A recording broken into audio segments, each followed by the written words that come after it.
You'll have a friend who identifies maybe as a 4 or something, and they'll do something dramatic and they'll be like, I'm sorry, it's just my 4 coming out. And it's like, no, Linda, that's just ridiculousness coming out. Get it together. You know what I mean? Like,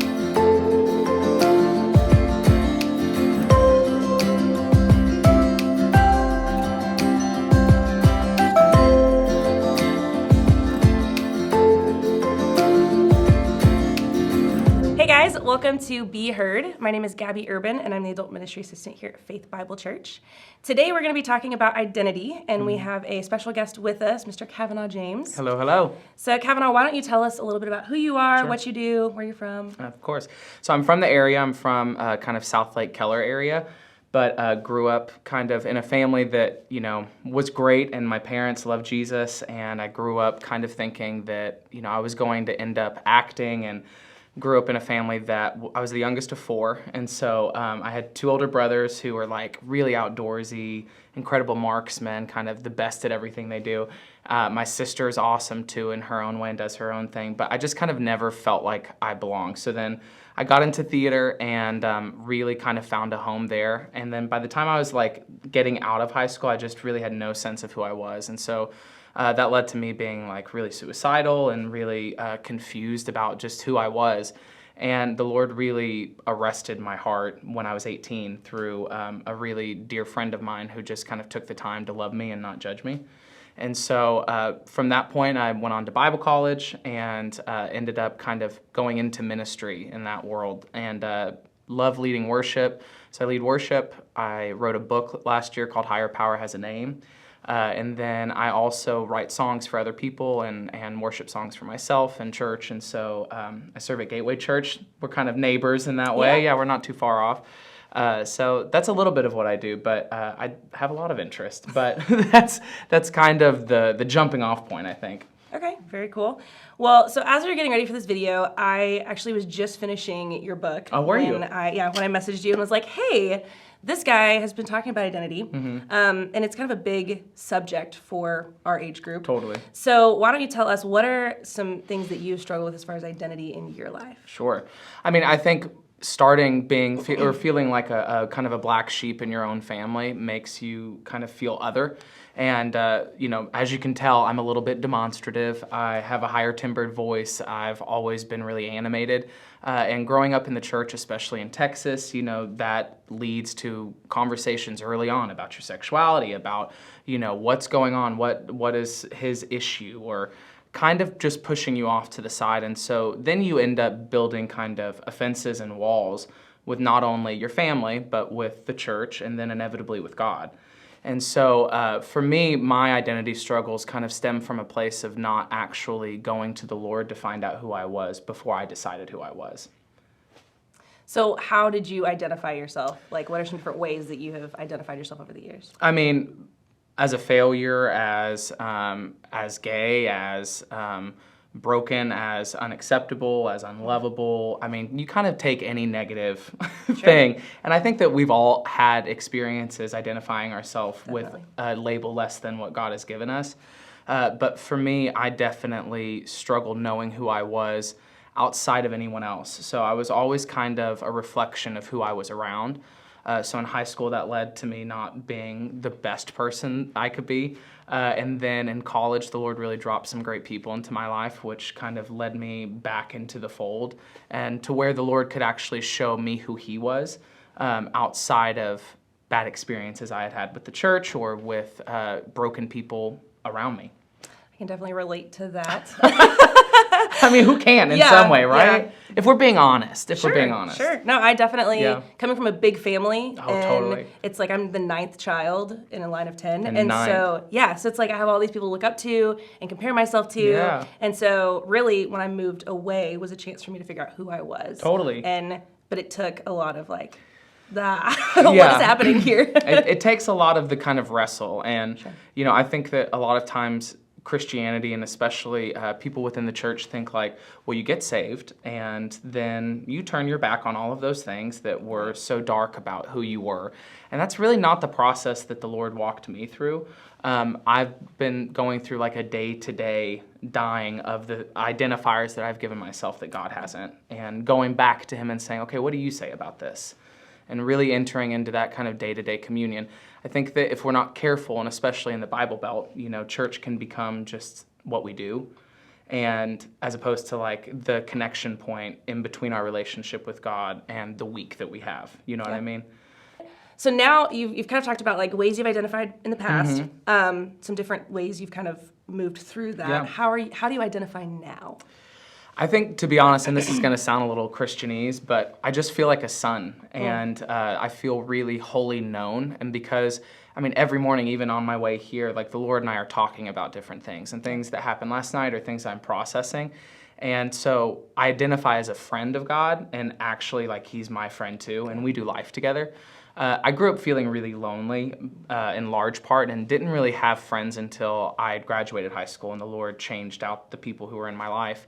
And if you grow up in that way, you can kind of start to feel like God doesn't even like you, or that like, yeah, he loves me, but he doesn't want relationship with me. He loves me, but he doesn't want to talk to me day in, day out and walk with me through difficult situations or just give me guidance. And the Lord has shown himself to be a really, really great friend. So now it's like before anything else, before anything I'm struggling with, before anything I'm having to contend with, I identify as a son. And then within that, I have authority in different spaces that the Lord has given me. So I know I have authority to walk into a room and speak truth. I know I have authority to walk in and bring life and light. And that's who God has called me to be. So those are the identifiers now, as opposed to all of the other things that I had spoken over myself, that I had received from other people speaking over me. I now go directly to the source, I think. How did you get from point A to point B? Because I know a lot of times we can say, well, I used to do this, sure, yeah, and now I'm here. Yeah. But like, what does that process look like? Because I feel like a lot of us are still in that stage of like, how do I get to that place where I can just say like, I know who I am in Christ. I know that I'm a daughter of Christ, and I believe those truths in my life. How did you get to that point? I think, and this is interesting, a lot of people ask this question, and it's not that it's a wrong question. It's just that I don't think that there is a set marker of like getting to a point. And I've had to let go of that myself. I'm sure that y'all been, as everybody is, talking about the Enneagram and stuff like that. Yes. Yeah, of course. So I'm a number one. I'm really perfectionist driven and all of that. So for me, it was more of laying down my need to be perfect in a moment and allowing God to enter into the brokenness, to enter into the thoughts that I was having. So as opposed to, staying with the dark thought that we all have them if we want to, if we choose them, and so, or choose to listen to them. But staying within that thought, or whatever it is, if it's I'm less than, I'm not pretty, I'm too fat, I'm gay, whatever it is. If you stay in that, then you just become, or you start taking the issue and it grows in front of your face because it's the only thing that you're looking at. And so for me, the daily marker that I'm getting to is to take all of the stuff that feels big and to put it in context to the one who's biggest. Yeah. And it's like, if he is in the background and holding my issues in his hand and seeing them, then I'm not going to distrust the process. So it's like day to day things start shaving off.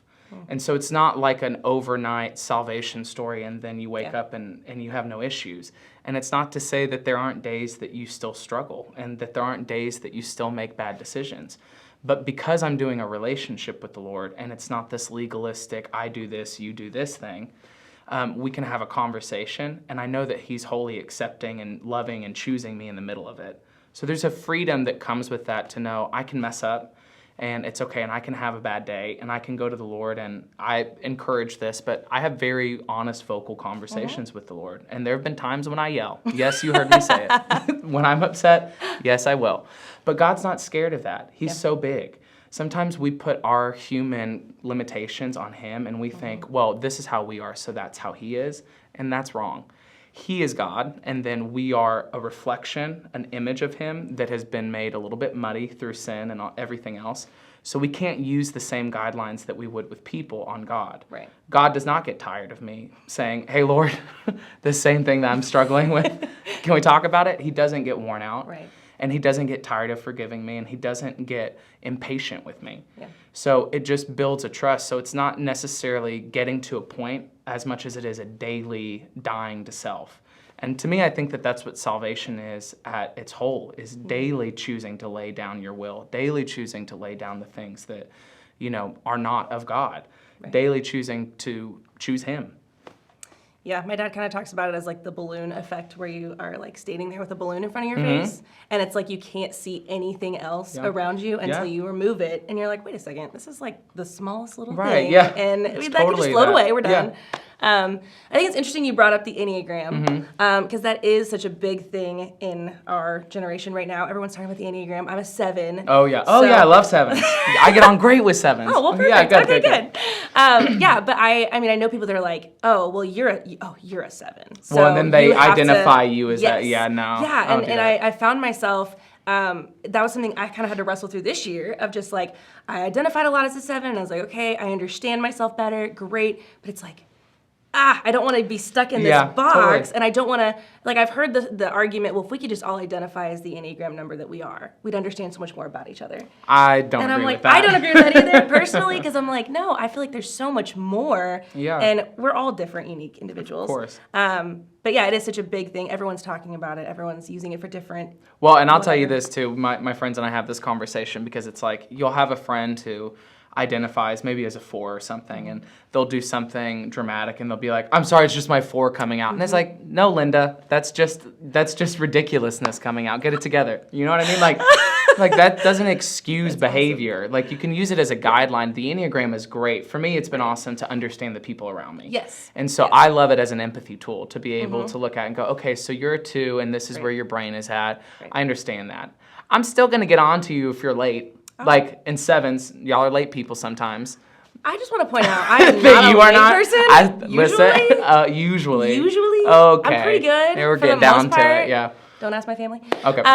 Anyways, moving on. No, I think that's really good. So Cavanaugh, you are pretty active on social media. So tell me, I know a lot of people wrap up their identity in social media, right? We get so sucked into this world, and we're defined by the likes or the followers or whatever. Sure. How have you dealt with that in your life? Not well at times. I kind of got into social media. Social media, we sound so old. The social media. I got into Instagram probably, I don't know, maybe like 2012 when it came out. But then, it was just pictures for a while. But when they started doing videos, I was like, oh, okay, I can have some fun with this. So it was really, to me, it just started with like me making myself laugh, because I like to have fun. And so I do things that I thought were funny. Then it started growing, and what I found was that, whenever people started finding me, and then it was like, oh, you're so funny, then I felt the pressure to keep that going. Right. And then before long, you feel like you're kind of in a hamster wheel. To be honest, like the comparison things that come with it that I know a lot of people struggle with haven't been such a thing that I've like fought with so much, which I know it's a real thing for a lot of people. But for me, I just try to keep it in balance. So, there'll be times when I take months off at a time and I'm just kind of distant. And if I ever feel like I'm starting to like it too much, then I pull back. Or that I'm starting to get like too into it, or too like posting every day, posting at the right time, like all of that kind of stuff that just doesn't matter. Then when you add to it that it's become a business for a lot of people too, there's a balance. But the truth is I just don't look at anybody on social media for a marker, and no one else should either. No one. Don't look at anybody on social media as like, I want to be like them. Because God's called you to be who you are. And your identity and what you're bringing, if it's on social media, if it's on what you're doing at school, if it's on, if it's who you are with your friends, be who you are. And don't look to the right or to the left, because God has like something so clearly for you. And who cares if you've got 10 followers or 1 million? Literally, who cares? I don't. And that stuff doesn't matter in the end. We don't get any bit of our acclaim from God from our numbers on social media. And that's the only kind of feedback I'm looking for, if that makes sense. Yeah. So I don't know if that answers your question, but my answer is just don't deal with it. Like social media is not your God. So that's true. The second that it starts to feel like it's important, then knock it off the pedestal, knock it off its idol stand, because that's what it's become. Yeah.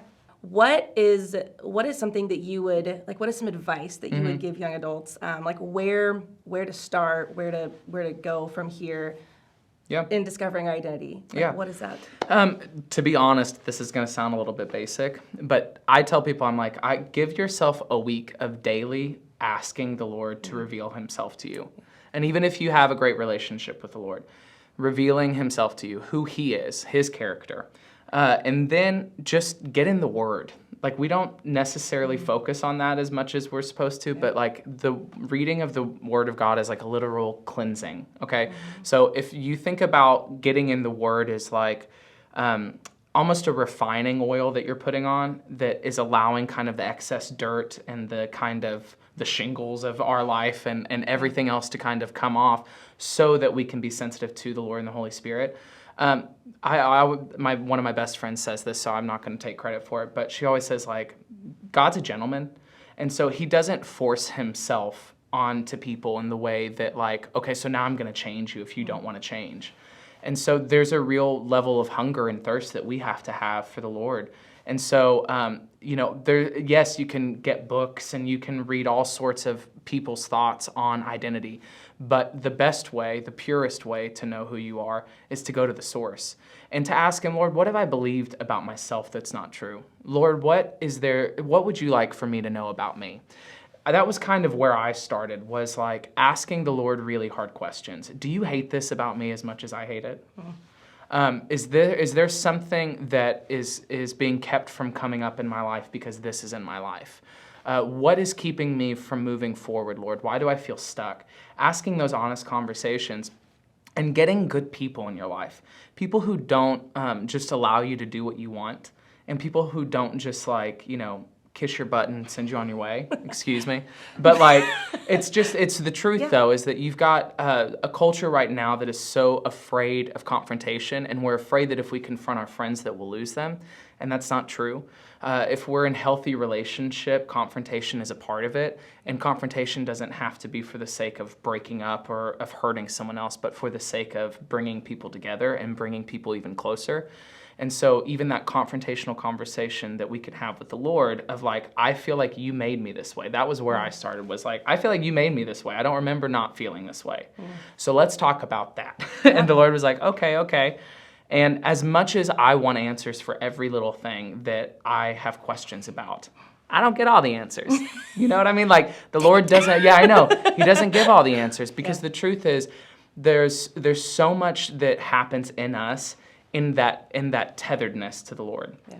And I always say it like this, because the Lord has not given me every answer that I've asked for, the dependency that it develops in me to cling to him is a really beautiful thing. And Paul had that thorn, and he walked with a limp for the rest of his life.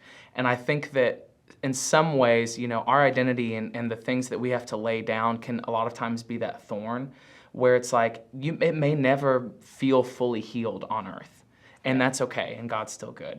And it may never be as easy as you want it to be, but that's okay, and God's still good. Yeah. And in that tension is where the Lord meets us. And he's like, okay, now let me show you who I really am, because you've trusted me even when I'm not giving you answers. Yeah. And then answers kind of start to come. Sure. But it's really about the hunger. It's about getting in the Word, getting good people around you, and being willing to let the Lord speak into your heart and to be obedient when he does. So my dad loves Romans. Mm-hmm. That's like his favorite book of the Bible. Great book. And he'll tell people a lot. So Romans 6, 7, and 8 is like that's where he sits at. And Romans 6, he's like, this is who we are as a new creation in Christ. Mm-hmm. And he'll challenge people to actually write out Romans 6 in first person. Oh, yeah, and just like, good. Who does it say that I am? Mm-hmm. I am no longer a slave to sin. I am a slave to righteousness. Right, I'm no longer bound by these things. I am under grace, not under law. And so it's just like a really encouraging thing. And I've even found myself this week just listening. I listen to the Bible a lot as I'm driving, and just listening through Romans again. Because I'm like, I just need those reminders over and over. And I think I forget that a lot. Because I'm like, oh, well, I already know that. I've read that before. Sure. And we need to be reminded. We do. We really do need to be reminded of it. Yeah. And I like that you were saying, it's confrontation is good. Mm-hmm. I'm reminded of that verse, like iron sharpens iron. Totally. And iron sharpening iron is not like an easy process. It's not. No. It's a painful thing. Yeah, like there are sparks flying. Like you're chipping things off. Yeah. Like there's so much that goes into that, and it's really important. But I think a lot of times, like, oh, we're iron sharpening iron. We're just like two friends hanging out. And you're talking. Like, no, you're two wooden swords. But okay. Right. We need a little more here. So All right. Well, thank you so much Of for course. coming and talking to us about this. This is a Of really course. something that I'm passionate about. My dad is very passionate about as well, so I kind of take that on a Yeah. little bit. No, I love it. And I think it's really important for our generation to hear. I agree.